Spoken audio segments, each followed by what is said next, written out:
हमारे देश में ऐसी मान्यता है कि अगर आप सिल्वर स्क्रीन पर चमकते हैं तो आप बहुत भाग्यशाली हैं। लेकिन यकीन मानिए, सिल्वर स्क्रीन पर चमकने वाले कई चेहरों के पीछे कुछ ऐसी काली कहानियां छिपी हैं कि जिनके सच अगर आपको पता लग जाएं तब आपको मन में बेहद अफसोस होगा कि अरे, इनकी जिंदगी में ऐसा क्यों हुआ। आज जो एक कहानी हम आपके सामने पेश करने जा रहे हैं, वो कहानी एक ऐसी ही अदाकारा की है जिन्हें ताउम्र शादी करने का मौका नहीं मिला, और जब मिला तो उनके साथ कुछ ऐसा हुआ जो शायद ईश्वर कभी किसी के साथ ना करे। हम बात कर रहे हैं पुराने जमाने की एक्ट्रेस नंदा की। आइए नंदा की जिंदगी में झांकते हैं और कोशिश करते हैं कि हम उनकी जिंदगी से क्या सबक सीख सकते हैं। आज की कहानी बॉलीवुड की बेहतरीन एक्ट्रेस नंदा की है। फिल्मी परिवार में पली बढ़ी नंदा एक एक्ट्रेस नहीं बल्कि स्वतंत्रता सेनानी बनना चाहती थीं, पर पिता के कहने पर उन्हें फिल्मों में काम करना पड़ा। 1947 में उनके पिता का निधन हो गया, जिसके बाद परिवार को तंगी का सामना करना पड़ा। इसी वजह से नंदा ने कम उम्र में ही फिल्मों में बतौर चाइल्ड आर्टिस्ट काम करना शुरू कर दिया। हालांकि इसके बाद भी उनके घर की स्थिति में कोई सुधार नहीं हुआ तो उनकी मां को बंगला और गाड़ी भी बेचना पड़ा। नंदा ने जब जब फूल खिले और परिवार जैसी फिल्मों में बेहतरीन काम किया, लेकिन 47 साल के करियर में उन्हें बस एक ही फिल्म फेयर अवार्ड से नवाजा गया।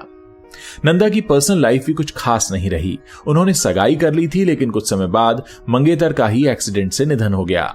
मंगेतर की मौत के बाद नंदा डिप्रेशन में चली गईं और फिर ताउम्र किसी से शादी नहीं की। नंदा का जन्म 8 जनवरी 1939 को महाराष्ट्र के कोल्हापुर में एक महाराष्ट्रियन परिवार में हुआ था। उनका पूरा नाम नंदा कर्नाटकी था। उनके पिता मास्टर विनायक एक जाने माने मराठी एक्टर, डायरेक्टर और प्रोड्यूसर थे। उन्होंने कई फिल्में भी बनाई थीं। नंदा के परिवार का हिंदी फिल्म इंडस्ट्री के लोगों के साथ भी काफी उठना बैठना था, और इसी वजह से उनके परिवार वाले भी चाहते थे कि नंदा फिल्मों में काम करें। दूसरी तरफ नंदा को एक्टिंग में कोई दिलचस्पी नहीं थी। नंदा नेताजी सुभाष चंद्र बोस से काफी प्रभावित थीं और एक स्वतंत्रता सेनानी बनना चाहती थीं। नंदा ने अपने एक इंटरव्यू में अपने बचपन के बारे में बात की थी। उन्होंने एक किस्सा शेयर करते हुए कहा था कि जब वो पढ़ाई कर रही थीं, तब उनकी मां ने एक दिन अचानक उनके पास आकर कहा कि तुम्हें अपने बाल कटवाने होंगे क्योंकि तुम्हारे पापा चाहते हैं कि तुम उनकी फिल्म में लड़के का रोल करो। ये बात सुनकर नंदा को बहुत गुस्सा आया और उन्होंने बाल कटवाने से साफ इनकार कर दिया। बहुत समझाने के बाद नंदा मान गई, लेकिन फिल्म की शूटिंग के दौरान उनके पिता की ही मौत हो गई और फिल्म अधूरी रह गई। 41 साल की उम्र में 1947 को नंदा के पिता का देहांत हो गया था। उस वक्त नंदा सिर्फ 7 साल की थी।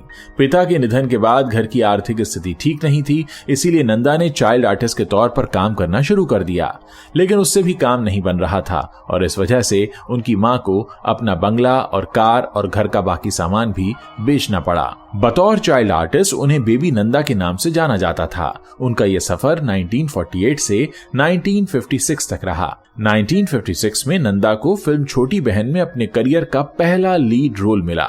छोटी बहन उनके करियर की पहली सुपरहिट फिल्म रही। इसके बाद उन्होंने एक के बाद एक कई हिट फिल्में दी। नंदा ने अपने करियर में राजेश खन्ना, राज कपूर और शशि कपूर जैसे बड़े स्टार्स के साथ काम किया था। उनकी कुछ प्रमुख फिल्मों में हैं गुमनाम, जब जब फूल खिले, जोरू का गुलाम, धरती कहे पुकार के, छोटी बहन, कानून, परिवार और इत्तेफाक।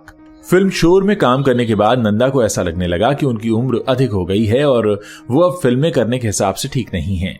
इसीलिए नंदा ने फिल्मों में काम करना बंद कर दिया। उन्हें यंग एक्टर्स जैसे विनोद मेहरा, देव मुखर्जी और परीक्षित साहनी के साथ काम करने में दिक्कत होने लगी थी। इसी दौरान उनकी कुछ फिल्में जैसे परिणीता, प्रायश्चित, कौन कातिल, असलियत और नया नशा आईं, लेकिन ये सारी फिल्में फ्लॉप रहीं। लगातार फ्लॉप होने के कारण नंदा ने फिल्म इंडस्ट्री ही छोड़ दी। 1981 में नंदा ने आहिस्ता आहिस्ता से फिल्म इंडस्ट्री में दोबारा वापसी की, जो कि एक सुपरहिट साबित हुई। इस फिल्म में काम करने के बाद उन्होंने राज कपूर की 1982 में आई फिल्म प्रेम रोग और मजदूर में भी काम किया। इन फिल्मों में नंदा ने पद्मिनी कोल्हापुरे की मां का किरदार निभाया था। 1965 में जब जब फूल खिले की शूटिंग के दौरान नंदा के लिए एक महाराष्ट्रियन लेफ्टिनेंट कर्नल का रिश्ता आया था, लेकिन नंदा ने उसे ठुकरा दिया। नंदा के भाइयों ने भी कई लड़कों के रिश्ते भेजे, लेकिन उन्होंने सभी को ठुकरा दिया। 1992 में नंदा ने फिल्म मेकर मनमोहन देसाई से सगाई की थी, लेकिन उनकी ये खुशी ज्यादा दिन टिक नहीं पाई। उनके मंगेतर की छत से गिरकर मौत हो गई। कुछ समय के लिए नंदा डिप्रेशन में चली गईं और बाद में उन्होंने कभी शादी नहीं की। नंदा केवल परिवार और करीबी दोस्तों से ही बातचीत करना पसंद करती थीं। उनके करीबी दोस्तों में वहीदा रहमान, नरगिस, आशा पारेख, हेलन, सायरा बानो, माला सिन्हा, साधना, शकीला और जबीन जलील जैसी स्टार्स शामिल थीं। इंट्रोवर्ट होने के कारण वो घर से निकलना पसंद नहीं करती थीं और इसीलिए उन्हें कभी कभार ही देखा जाता था। नंदा ने हिंदी सिनेमा में करीब 70 से 80 फिल्मों में काम किया, लेकिन किसी भी फिल्म के लिए उन्हें बेस्ट एक्ट्रेस का अवार्ड नहीं मिला। उन्हें बस फिल्म आंचल के लिए बेस्ट सपोर्टिंग एक्ट्रेस का अवार्ड मिला था। नंदा का नाम अपने समय की हाईएस्ट पेड एक्ट्रेस की लिस्ट में शामिल था। वो नूतन के बाद सबसे ज्यादा फीस लेती थीं और उनकी नेटवर्थ करीब 50 करोड़ की थी।